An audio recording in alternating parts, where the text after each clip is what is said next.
नौयावानी के जिला महासचिव विवेक यादव, अभी हमसे पहले तमाम वक्ताओं ने अपनी साथियों बात रखने का काम किया। ज़्यादा समय न लेते हुए हम सीधे सीधे आपसे ये कहना चाहते हैं कि साथियों, इस उत्तर प्रदेश सरकार को लगभग पूरे 5 साल का वक्त इसका पूरा खत्म होने की ओर है, समाप्ति की ओर है। उत्तर प्रदेश की सरकार जब चुनाव से पहले आपके बीच में आई थी, इनकी पार्टी के नेताओं ने तमाम घोषणा पत्र में वादे किए थे, चाहे केंद्र के हमारे नेता भारतीय जनता पार्टी के रहे हों, प्रधानमंत्री जी रहे हों। प्रधानमंत्री जी तो 2017 में आपके विधानसभा चुनाव गुरसाहिबगंज में, हमारे गुरसाहिबगंज नगर पालिका में आने का उन्होंने काम किया था।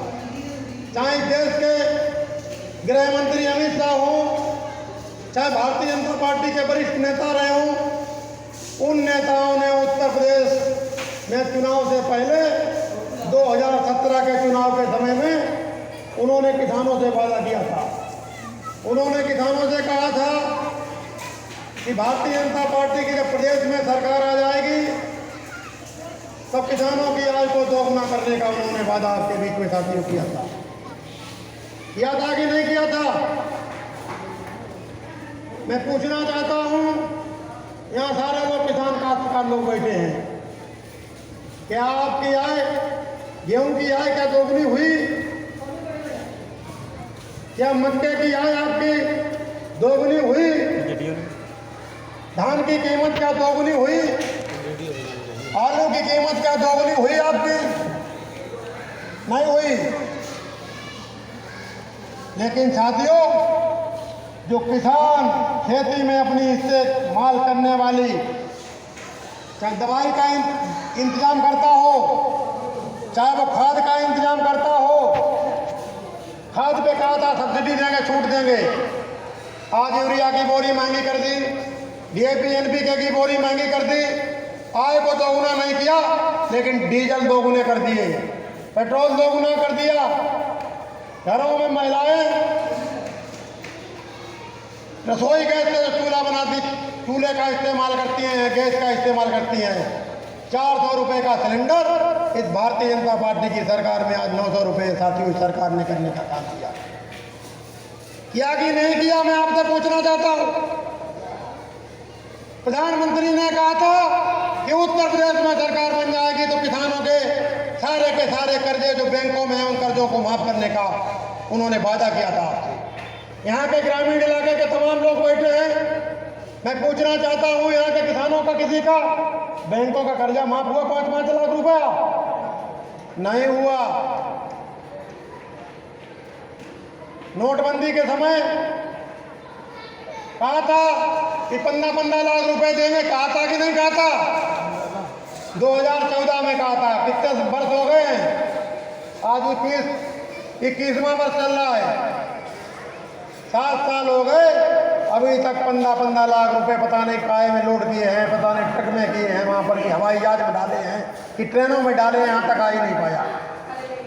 किसानों ने बैंकों में अकाउंट खुलवा दिए। 1 हफ्ता के अंदर इस देश के भाजपा के नेताओं ने ऐसा गरीब लोगों को मूर्ख बनाया कि किसान पूरा लाइन लगा के बैंकों में सबने जो पैसा थे 500-500 रुपये के अकाउंट में खुलवाने का काम किया। इस लालच में किया कि 15-15 लाख नहीं तो 5-5 लाख रुपए तो मिल ही जाएंगे। सावधान करने आया हूं साथियों मैं आपसे। 2017 में धोखा खा गए हम लोग, 2019 में भी धोखा खा गए। आज देख रहे हैं इतनी बड़ी 1 साल से जब से देश आजाद हुआ, मैं बताना चाहता हूं कभी इतनी बड़ी त्रासदी आपके बीच में नहीं आई, कोरोना जैसी नहीं आई। 2-2 महीने यहाँ के लोगों को घरों में कैद रहना पड़ा। तमाम लोग आपके बीच में छोड़ के चले गए। बताइए, जहाँ समाजवादियों ने इतने बड़े दवाई के हॉस्पिटल बनवाए थे हम लोगों ने, हमने गरीबों की यहाँ पर समस्या को देखते हुए, विधानसभा छिबरा में किसानों की समस्या को देखते हुए, यहाँ पर इलाज के इंतजाम नहीं थे। हमने आपकी समस्या को देखते हुए हमने छिबरा में 100 सैया का 150 करोड़ रुपए की लागत से हॉस्पिटल देने का काम किया। लेकिन साथियों, इस निकम्मी सरकार ने वहाँ पर ऑक्सीजन का इंतजाम नहीं कर पाया, बेड का इंतजाम नहीं कराया, डॉक्टर और दवाई तक का इंतजाम नहीं। ये हालत है। जब उत्तर प्रदेश में आपके नेता माननीय अखिलेश यादव जी मुख्यमंत्री थे, जब हम यहाँ पर आपके विधायक थे, तो साथियों हमने किसानों को 20 और 22 घंटे बिजली देने का काम किया था। 20 और 22 घंटे बिजली देने का काम किया था। और हमारी ये योजना थी कि आगामी आने वाले दोबारा अगर हमें सत्ता मिल जाती तो जैसे लखनऊ में 24 घंटे बत्ती रहती है, इसी तरीके से शिवराम विधानसभा को 24 घंटे बिजली देने के काम उसके हमने इंतजाम किए थे। कोई हवा में बातें नहीं कर रहे हम। उत्तर प्रदेश में किसी विधानसभा में किसी विधायक ने इतने बिजली के पावर हाउस नहीं बनाए। हमने 8 बिजली के पावर आपके देहातों में बनाने का काम किया। यहाँ कथावा में बनाया कि नहीं बनाया? कथावा में बिजली का पावर हाउस बनाया। आपका तालेग्राम में 220 kVA का बड़ा पावर हाउस बना दिया। चारों तरफ हमने लोड बांटने का काम किया। अगर दोबारा हमें मौका मिलता तो बत्ती यहाँ पर 24 घंटे देने का काम करते। बत्ती 20 घंटे 22 घंटे से हटा के 12 घंटे 10 घंटे कर दी। और बिजली के रेट कितने बढ़ा दिए? बिजली के रेट बढ़ा दिए। आज दोगुना करने का तो लोग हैं। किसान लोग जो ट्यूबवेल लगाए हैं 5-5 हज़ार रुपये का बिल आ रहा, बताइए उनका। साथियों मैं बताने आया हूँ 2022 में आप उत्तर प्रदेश में सरकार बनवा देना। 2022 में उत्तर प्रदेश में सरकार बनवा देना। यहाँ से मुझे आशीर्वाद देना, मुझे कुछ विधायक पुनः बनवा देना। मैं वादा करके जा रहा हूँ कि किसानों के लिए 300 यूनिट हमारी सरकार अखिलेश यादव जी ने फ्री करने की घोषणा कर दी है। 300 यूनिट बिजली फ्री देंगे। कॉमर्शियल ट्यूबवेल चक्की के जो कनेक्शन हैं उनका हम लोग जो बिजली के चार्ज हैं उनके आधे करने जा रहे हैं। हाफ रेट में बिजली आपका किसानों को देने का काम करें। जब उत्तर प्रदेश में समाजवादियों की सरकार होती है, जब हम लोग सरकार में मित्रों रहते हैं, तब पूरे उत्तर प्रदेश के बजट का 80% रुपया हम लोग गाँव में खर्च करते हैं, किसानों के ऊपर खर्च करते हैं। लेकिन आज आप लोग देख रहे हैं इस भारतीय जनता पार्टी की सरकार ने दवाई का इंतजाम नहीं कर पाए। कोरोना काल के नाम पर किसानों का अरबों खरबों रुपया सरकार भारतीय जनता पार्टी के लोगों ने लूटने का काम किया। देश के नेताओं से लेकर उत्तर प्रदेश के नेताओं ने एक गिरोहबंद तरीके से इस प्रदेश के खजाने को साथियों लूटने का काम किया। जब हम आपके बीच में साथियों थे तब आपको मालूम होना चाहिए हमने आपके इलाके के लिए ऐसा एक भी गांव नहीं बचा था जिस गांव को सड़क से जोड़ने का काम न किया हो। बिना भेदभाव के, बिना जाति पात के ऐसा एक भी गांव नहीं बचा जिस गांव में बिजली के साथियों इंतजाम न हमने किए। सड़कों का जाल बिछा दिया हम लोगों ने, चौड़े चौड़े रोड बनवाने का काम किया। माननीय अखिलेश यादव जी ने बगल से आपके आगरा लखनऊ एक्सप्रेस बनवाने का काम किया। लखनऊ जाना चाहें यहाँ से 2 घंटे में पहुँच जाएंगे, दिल्ली जाना चाहें 3 घंटे में पहुँच जाएंगे। हम लोगों ने मंडियाँ बनाने का काम किया था, मंडियाँ में भारतीय जनता पार्टी की सरकार ने उन पे काम बंद करने का काम कर दिया। यही नहीं साथियों, इस देश की जो सरकार है इसने अभी देश में कोरोना के काल में इतनी इमरजेंसी में, इतनी आनंद फानंद जल्दी में क्या जरूरत थी, इसने किसानों के खिलाफ 3 बिल पार्लियामेंट में पास करने का काम कर दिया। पूरे देश का किसान, पूरे प्रदेश का किसान आपकी लड़ाई को लेकर दिल्ली में आंदोलन कर रहा है, हरियाणा में आंदोलन कर रहे हैं, पंजाब के किसान आंदोलन कर रहे हैं। और पूरे देश का हमारा किसान, पूरे देश के किसानों के नेता, पूरे देश के किसान यूनियन के जो हमारे संगठन हैं वो सारे के सारे प्रधानमंत्री जी से, भारतीय जनता पार्टी की सरकार से कह रहे हैं आप जो लाभकारी हमारे लिए कानून लाए हैं, ये कानून मुझे लाभ के फायदे के नहीं चाहिए। मुझे जो पुराने कानून थे उन्हीं कानूनों को दोबारा लागू करने का काम लेकिन साथियों, ये देश की सरकार है, किसानों के नाम पे जो देश में गद्दी पर बैठी हुई है, ये किसानों की सरकार नहीं है। ये देश के गिने चुने पूंजीपति हैं, उद्योगपति हैं। उद्योगपति प्रधानमंत्री की सरकार को चलाने का काम कर रहे हैं। आप लोग देख रहे हैं जो काले कानून 3 लाए गए हैं। पहला सबसे बड़ा कानून है कि आपकी मंडियां खत्म करी जा रही है बेटे।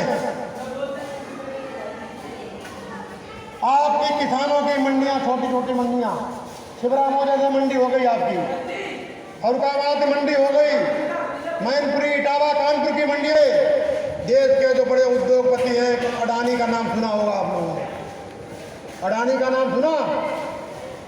एक धीरू भाई अंबानी की कंपनी है, अंबानी बंधु। कानून बना दिया है, इनकी गोदामें बन रही हैं, गोदाम बन गई है। आप लोग कन्नौज जाएंगे तो देखेंगे जसोदा की रेलवे लाइन के बगल में अडानी की कंपनी बहुत बड़ी बन के तैयार हो गई है। कानून लाने से पहले इनका प्लान चल दिया था। अब सारा का सारा जो भी फसल पैदा करेंगे किसान, ये प्राइवेट कंपनियां खरीदने का काम करेंगे। और जब प्राइवेट कंपनियां खरीदेंगे तो एक कंपनी ये प्राइवेट खरीदेगी तो मजबूरी में आपको उसी को देना पड़ेगा। एक बार जाएंगे, रेट आपको सही नहीं लगेंगे, वापस आ जाएंगे। 10 रुपये की चीज़ वो 8 रुपये और 5 रुपये में लेने के लिए मजबूर कर देंगे। आपको मजबूरी में उनको देना पड़ेगा। ये है काला कानून नंबर 1। नंबर 2, पंजाब और हरियाणा में कानून लागू कर दिया है। पंजाब हरियाणा के किसान इसीलिए आंदोलन कर रहे हैं। अखबारों में देखा होगा, टीवी में आंदोलन चल रहा है बराबर। वहाँ पर कंपनियों को, अभी तो हम लोगों की मंडियां खत्म की इस भारतीय जनता पार्टी की सरकार ने। अब धीरे धीरे 1 एकड़ के काश्तकार, 2 एकड़ के काश्तकार, 3 एकड़ के काश्तकार, 4-5 एकड़ के काश्तकार, छोटे काश्तकार, अब इन काश्तकारों की ये जमीनें भी कंपनियां जो है एग्रीमेंट पे लेने का काम कर रही हैं। एग्रीमेंट ले लिया जाएगा, कानून पास हो गया, विरोध नहीं कर पाएंगे आप लोग। ना तहसील में जाने की जरूरत है। लोकसभा के अंदर कानून पास करने के बाद माननीय राष्ट्रपति जी के पास कानून को भेज दिया और वहाँ से स्वीकृति मिल गई है। अडानी अंबानी की कंपनी पंजाब और हरियाणा में किसानों का जो है एग्रीमेंट के तहत उनके खेत भी लेने का काम कर दिया। कहते हैं लोग देते हैं, उगाई भी देते हैं, उगाई वाले रेट मिलेगी, फसल वो करेंगे। आपको बेदखल कर दिया जाएगा। जो रेट होंगे मनमाने रेट से देने का काम करेंगे। इन ज़्यादा लंबी बातों में जाने का इस समय साथियों वक्त नहीं है। सारे लोग समझदार पढ़े लिखे लोग हैं। हम आपसे एक निवेदन करने के लिए आए हैं। 2022 में चुनाव होने जा रहे हैं। भारतीय जनता पार्टी की सरकार का 5 साल का समय समाप्त हो गया है। हम यहाँ के इलाके के लोग बैठे पूछना चाहते हैं, यहाँ की जो विधायिका बनी बैठी है, यहाँ की इसे यहाँ के विधायिका ने अगर कोई इलाके में एक पैसे का काम किया हो तो साथियों मुझे बताने का काम करें। सड़क निर्माण, पुल पुलिया कुछ बनाने, बिजली का काम किया हो, दवाई का, तो मुझे बताने का काम करें। कोई काम नहीं किया। इतना काम जरूर किया जो हमारे बनाए हुए काम थे उन पे पत्थर जरूर बदल के अपने पत्थर लगाने का काम किया, सिलावट जरूर बदलने का काम किया। हमने बड़े बड़े पुल बनवाए, आपके बगल की नदी पर 3-3 पुल इधर बनवाए, 4-4 पुल हमने काली नदी पर जब हम विधायक थे तो बनाने का काम किया। सौतैया का अस्पताल बनाया, बिजली घरों का निर्माण कराया, दवाई के लिए हॉस्पिटल बनवाए, तमाम बड़ी बड़ी गरीब माताओं बहनों के लिए पेंशन योजना शुरू की। इस बार हम लोग पिछली बार 500 रुपये पेंशन देने का काम करते थे। इस बार अखिलेश यादव जी ने कह दिया हर महिला को 2500 रुपये पेंशन समाजवादी देने का काम करें। इनसे सावधान हो जाना। 2022 में एक वोट समाजवादी पार्टी के नेता अखिलेश जी को दे देना, मुख्यमंत्री बना देना, मुझे यहाँ से आप लोग विधायक बना के भेज देना। मैं वादा करके जा रहा हूँ, त्योर, मिठरिया, तिलकापुर, बेटा, आसपास के लोगों, आपके जो विकास के कार्य छूट गए हो, कुछ रह गए हो पिछली बार, मैं वादा करके जा रहा हूँ, आप लोग मुझे प्रस्ताव बना के दे देना। ये आपके भाई के बाद जब आपकी सरकार होती है तब खजाने में मेरे पास कोई कमी नहीं होती है। जितना पैसा मांगे उतना पैसा देने का।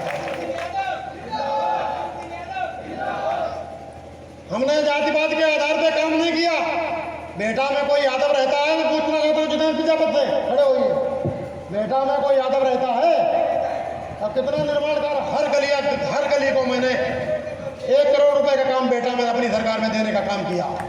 हर गांव इसी तरीके से।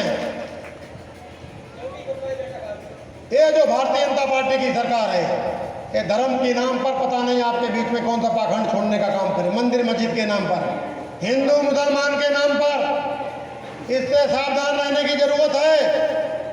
और आपके भी तमाम बहुरूपिया घूम रहे हैं, कहीं दीवारों पर लिखा घूम रहे हैं, कोई भाजपा का दलाल है, कोई बसपा का दलाल है, इनसे भी सावधान रहना।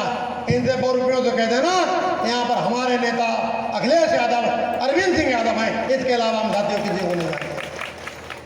दूसरा एक निवेदन करने के लिए आए हैं कि आपके नेता रहे, आपके गरीबों के नेता रहे, इलाके के नहीं, जिले के नहीं, पूरे प्रदेश के नेता रहे माननीय कप्तान सिंह यादव जी, हमारे पिताजी थे।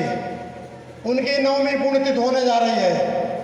9वीं पुण्यतिथि के अवसर पर मूर्ति का अनावरण कप्तान सिंह महाविद्यालय सराय प्रयाग में होने जा रहा है। हम दावत देने के लिए आए हैं, सब लोगों को हाथ जोड़कर सभी साथियों से कहने आए हैं, जो लोग मौके पे यहाँ पर हैं, बाकी जो लोग नहीं हैं उन्हें भी सूचना भिजवा देना कि विधायक जी सब पूरे गांव की दावत करके गए हैं। सारे लोगों को कप्तान सिंह की मूर्ति जब अनावरण हो, सारे लोगों को मुझे गवाह बनाना है। सारे लोग गवाह बनिए कप्तान सिंह जी की जब मूर्ति का अनावरण हो। आपके नेता माननीय अखिलेश यादव जी, आपकी सांसद रही डिम्पल यादव जी आ रही हैं, और माननीय मुलायम सिंह जी ने भी मुझसे कहा है, तबीयत माननीय नेताजी की अस्वस्थ चल रही है, नेताजी की माननीय मुलायम सिंह जी की। मुलायम सिंह जी ने कहा है तबीयत ठीक होगी और माननीय नेताजी भी आपके कार्यक्रम में आने का काम करेंगे, मुझसे कह दिया। आप लोग